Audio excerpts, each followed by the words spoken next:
5 to sa una, pero subong pwede ka nakasulod kung flat 5 ta. Diba? Yes. One of the reasons behind sa sining pag-lower sa height requirement, pati ang mga lidha naton, our legislators, that height does not correlate with performance. Yes. But again, para sa akong pingping, there are cases nga sa PNP na kinanan naton ang mga matag-as nga mga pulis, especially sa atong mga tourist destinations, kung saan diin ang nagkakatudra ang mga turista, mga tag-asan, dalagkuan. Iti kung asay naton dito ang atong gagmay ng mga pulis, basi hindi sila marespetohon, hindi mahadlok or hindi mataha ang ilang mga turista na maghihimo sa mga gamo or kriminalidad. No? So dapat there are also certain areas nga height requirement matters sa pag-designate sa mga pulis. But again, this is an access. Ining layi naghahatag access sa mga performing, disciplined, motivated, kag mga abilidad ng mga professionals to join the uniformed service. And of course, ang aton nga liquor ban na maginamang pingping will end today, but we're hoping that our Governor Arthur Defensor Jr. will extend the prohibition sa pagbaligya, pag-deliver, pag-tanyag, o kung even sa pag-inom sa makahulog o kailinon sa public places and even sa private place. Kag of course, ng pingping, sa tanggali ng mga young professionals na may plano na magsulod sa police, may schedule nga entrance examinations ang napulkom naton sa July 31 ang first na batch, and then the second batch will be on October 23. Yes, pero ina sila nga schedule, naka-prior sila, naka-pa-online, ano na kamo, registration. At minagani sa mga gusto magsulod sa PNP, bantayan nyo na ang atong nga Napolcom website, inang www.napolcom.gov.ph. Dira nyo lang na permi monitor kung ano na ang mga announcement regarding sa examinations naton. Kag tip dira, because of the internet nga ang connectivity natin medyo mahina, we have to usually ma'am namin mag-log in, kag makasulod ka mo kayo because kung adlaw, grabe ang volume sa information nga nagasulod sa website, kung saan nagahinay siya. Kung matuod yun na sila yan, 12 midnight pa lang yan, 13 na kayang limited lang ang slot mo. So sa mga gusto prepare na kamo daan, bantay na kamo daan. Once may announcement na may online registration, bantayan nyo na inakadaan. Yes, that includes also our in-service personnel para sa inyong promotional examinations. No? Ako happy lang ako kay hindi pa man ko kinanlan sa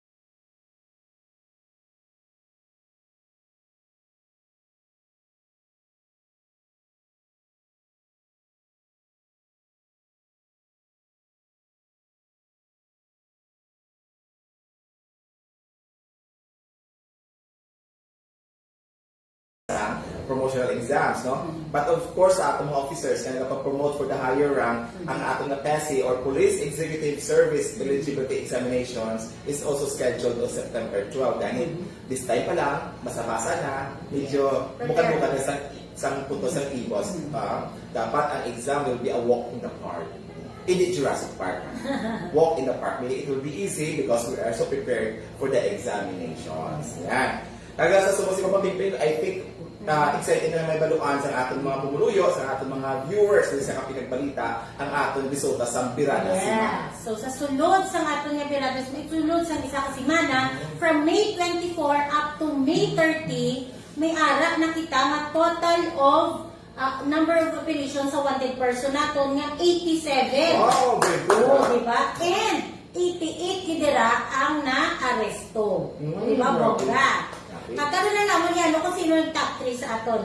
Sa Republic Act 9165 naman, may ara kita duwa ka number of operation. 9165.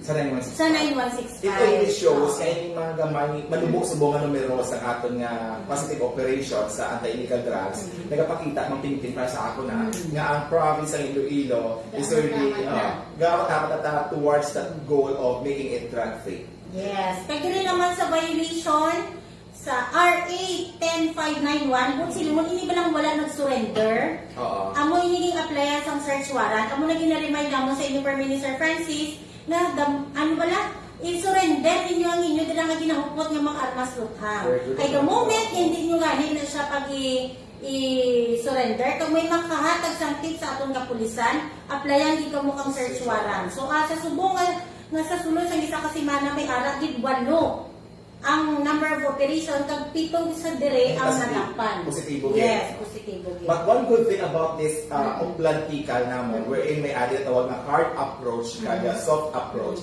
Sa hard approach ang mga ginambali mga pingping kanina, 7 ang nadakpan.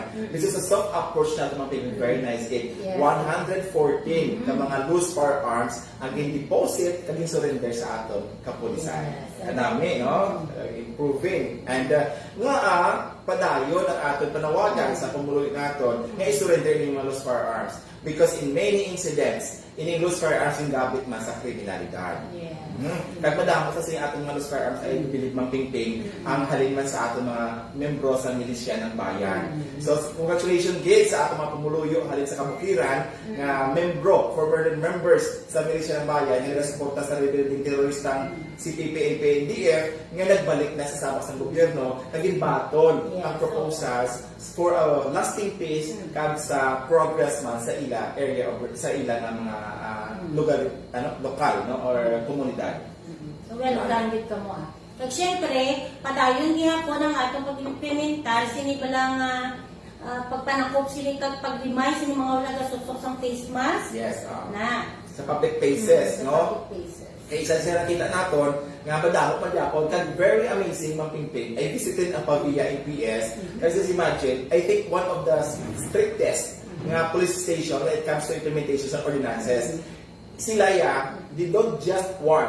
They don't just ask you to do community service. Madamo na yan na finance ang kaso for disobedience. No, kag ini siya, remember gate sa atong mga pumuluyo sa mga tumalanaw din ng mga Ilonggos nga ang pag-file ang kaso bisan na siya disobedience lang based on Article 151 of the Revised Penal Code that would already be appearing sa inyong national clearance. Record na ina. Record na ina.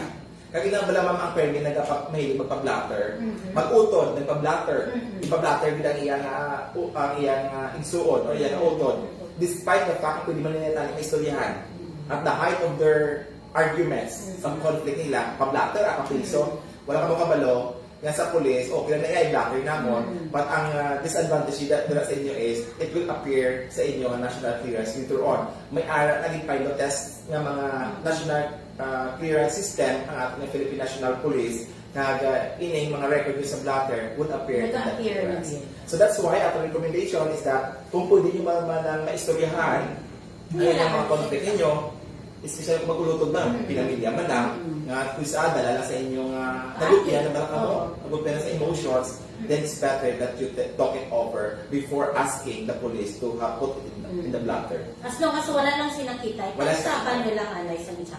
Oo, ayun kasi kung mga conflict, may nagkuha at may nagkuha at sa imo nga balatong or sa imo nga kukura to, ipa-blatter gate para kasuhan nga nangawat. Pero the thing is, pwede na galit mga pwede man galit may istoryahan. So marisog lang taagi sa pag-inom sa mainit ng kape. Pag-istoryahan ang mga isyo nila. Sa ating pagpadayon, syempre may total of 811 na number of checkpoints kaging patigayon ining aton nga 43 tanan ka police stations. At syempre ari na ang top 3 sa aton nga brada semana from May 24 up to May 30 ginapangunahan ina ni Ahoy MPS. Congratulations! Police Lieutenant Danilo Noca. Sir, congratulations. Kag syempre, ikaduwa nila ang Calinog MPS. Sir Dadji. Police Major Dadji de Lima. Yes, kaya siyempre ang iya dira nga deputy ang akong classmate, si Lieutenant Linanton. Proud. Kaya siyempre, ang aton nga ika-top 3, si Barutak Viejo. Wow, ang batakon talaga ang chief of police. Si Police Major Lipsha. Batak Viejo. Yes, very good. Very good, no? So, para Batak Viejo, we also congratulate ang ibang mga police stations nga wala na zero. Yes, They delivered sa accomplishments in various campaigns nga ginatutukan sa atong nga pirata semana. Congratulations, Ken. Congratulations sa atong kapide kay Police Colonel Gilbert Correro sa padayon nga pag-follow up, gabi nga monitoring. Oo, grabe, he's a very hands-on yun. Gabi Okay mo monitoring. sa SMS, physical, yung nakatuan din sa atong pinalangga nga provincial director. Ang ginaobra sa aming provincial director ni Police Colonel Gilbert Correro, ining regular na visits sa atong mga police stations, ang pag-mentor sa ila, ang pag-guides ni mga mataon ni mga chief of police daton, dako gid nga boost sa moral kag eventually sa performance sa atong mga police units. No? Yes. I think this is the first time that our provincial director is muna aggressive sa visitation at inspection. Ano pang atong daw nga mga kapulisan sa Iglalong, sa atong 43 kanan ka police stations, very inspired gid. So sa tanan-tanan nga personnel, mga Ilonggo Cops sa atong sa dalong, congratulations for the very good job gid sa pag-inyong performance sa Virada Semana. At of course, ang PKP naton, please don't forget give me ang inyong mga vitamins. And of course, take enough rest. Kaya in a way, ang ating mga kapulisan will really do their best man para ma-deliver ang mandate kag ang expectations sa pumuluyo natin para sa mga Ilonggo Cops. Diba? Gawin na panindogan, diyan ni Sigurero ang atong slogan niya, Ilonggo Cops, inyo mas saligan. Very good. Yeah, no? So sa mga specific natin accomplishments na malalo kagina, dako nga accomplishments sa ating kapulisan, of course, headed by or ang lead agency na rin na nag-operate mo ang CIDJ, ining pagka-neutralize, no? Serbihan na tayo sa warrant of arrest, ining si Rinaldo Bucala, ang regional chairperson or head sa finance committee sa CPP-NDF. Galing tungkol sa, siguro aware naman sila, nadamo sila sa mga kaso, ang binubra nila nagbago sa atong kapulisan, that resulted sa ila nga kamatayan. No? Isa ganit ang ginanakita ko sa balita, kondinar sa NPA, sa mga NPA, ining pagpatay sa ila, isa ka na leader. This only confirm that this Rinaldo Bucala is a legitimate or is a member, Bunafili member sa New People's Army nga behind sa mga damo ng mga criminal activities diri sa probinsya sa Cagayan, sa Western Visayas. Leader din siya.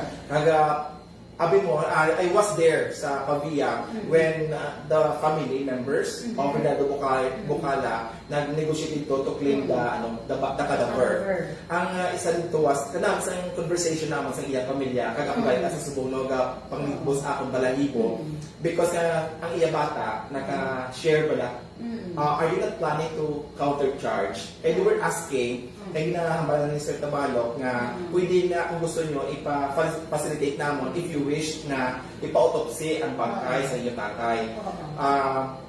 Pagwa ni Sir Tabalok sa opisina, because I was still there, the other member asked me, Sir, ano ang purpose ng autopsy? Sabihin ko, ina siya ng autopsy could help you further countercharge. Basi gusto nyo nga, basi na yung plano ka mo nga ikasuhan ang mga nag-operatiba. If you think there is a foul play, then the autopsy could help determine that. So it's your right. That's why the police will facilitate if you wish to. Ang basta nga sa bata dito ka namin, no? Siya, wala na ko yung plano mag-countercharge. My father is charged of many offenses. Kaga, doon anticipate naman na nila kalit ma'am. One time, they will receive a call that their father is dead. And then, ang bago ka, Sir Kamobe, wala ka mo give chance, there was no time nga inyong father or your mother sa Conchita nag-convince sa inyo nga sunod sa ilang vlog. Kaya that's why ang ila subong niya is their dream for their kids is not to give them the kind of parenthood nga na-experience nila, because for so long a time, since they were young, wala nila almost hindi nila nakakot. And they always live in fear. No? And sa ating mga kumuloyo, no, kabitagan ng intindihan man natin, no, madamot na sa kabataan sa mga New People's Army, ang biktima sa sining kausa na ginapakibato nila na taliwas sa pagpapit sa atong gobyerno. Ganit sa ating mga kumuloyo, please, let's protect our kids by always avoiding ang pagsulod sa kausa sa New People's Army. Wala sa manang matabo nila. Ganit sa atong mga kauturan, harap sa kapukiran, kapadayon sa dusok sa ilang kausa, sa pagpati nila. Sa mga masala, mapagpati. Sa pagpati. Batok sa atong gobyerno, please, you still have a chance. Go down, embrace the offerings or ining mga proposals sa atong gobyerno through the Executive Order 70, ining LCAC or End Local Communist Armed Conflict. Ikanamit sa mga programa sa atong gobyerno para sa inyo, para tagaan kamo chance na magbago, kag tagaan kamo chance na magpangabuhi sang malinaw. Yes, hindi pa uli ang tanan. Panundumon nyo lang ang inyong pagiging mga kabataan. O, parehas ang share kagina ni Sir Francis. Damo, hindi lang man kabataan sa iban, mismo ang kabataan hindi ang apektado. Yes, no? Kani kabay patani na ining pagka neutralize sa isang katataas na members ng New People's Army will eventually lead us to achieve our goal of making not only Iloilo province but the whole Western Visayas free from affectation, free from threat of these rebels, no, sa siniribel ni teroristang grupo ng New People's Army. So may thank you so much sa mga nagtanaw sa aton, ma'am. So thank you so much sa aton yung mga sharers. Siyempre si Bel Tribor. Good morning, ma'am, and sir, watching from Ahoy. Thank you so much. Oy, congratulations gali Ahoy yung PS, ha. Gabi ka kayo, congratulations sa Ahoy PNP team. Gabi. Congratulations. Kag siyempre ang atong din mga production staff. Thank you so much, man. Kaya Si Yun ay Kaira. kag na-notice sa mga dapat sa ating mga police stations ang nagatutok. If they cannot join us sa sining live streaming, they're always sharing our videos and they are reviewing. Kay sa minamit ako ng mga kapulisan natin and they are telling us, are telling me na they are really what you call this, watching our news. No? So namin sa mga balita sa Subo, karon sa hapon, may karon sa probinsya para sa mga development or other updates sa sining mga balita. Sa liwat kami ang inyong mga Ilonggo Caps, Police Master Sergeant Francisco Lider Jr. Ang ako naman si Police Lieutenant Maria Teomite. Until tomorrow, diri lang sa Hot Duo sa IPPO, ang Kape Kan Balita. God bless Iloilo, God bless Philippines.